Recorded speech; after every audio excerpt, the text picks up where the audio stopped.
All right, guys, the Lord is really speaking to me the past 2 days, and it's just like unraveling and unfolding what He is doing.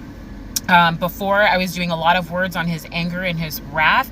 There was the judgment that's coming. The judgment is here, and you are either falling on the good side of the judgment or you're falling on the wrathful side of God's judgment. So He has been speaking to me a lot. He's been showing me 666. 666 in the Strong's Concordance is covering. All right, so let's just flow through, because yesterday I ended up driving down a road that was called Bow Falls, right? And then I'm shopping at Kroger later on yesterday, and there was this guy who kept appearing everywhere I was going, and I never really looked up at him, but he kept talking on his phone super loudly. So it was as if the Lord was trying to get my attention to look up at this guy. So then as we're walking past and I'm about to go to the checkout and leave, I walk past him again, and my eyes look up and I catch his shirt.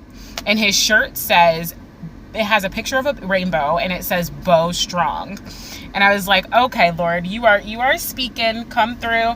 Today I'm doing errands and I'm leaving CVS.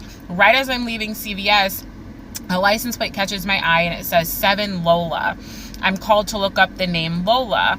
Lola is the name that is short for Dolores. And Dolores was a name that was given to Mother Mary, it says. But the importance of it is that Lola means sorrow. And what's indicative of that is that we have to understand sorrow in order to experience joy. So hold on to that. The number 7 was also on the license plate. The number 7 is very is indicative of what did God do on the 7th day.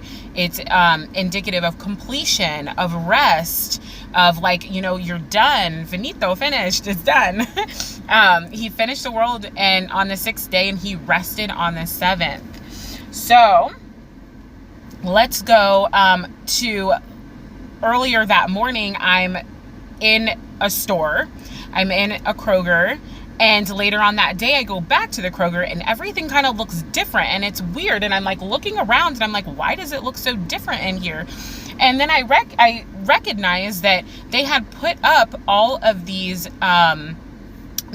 setups of boxes of roses. I'm going to hit you with a part 2. Follow me on that, because this is where it all comes together.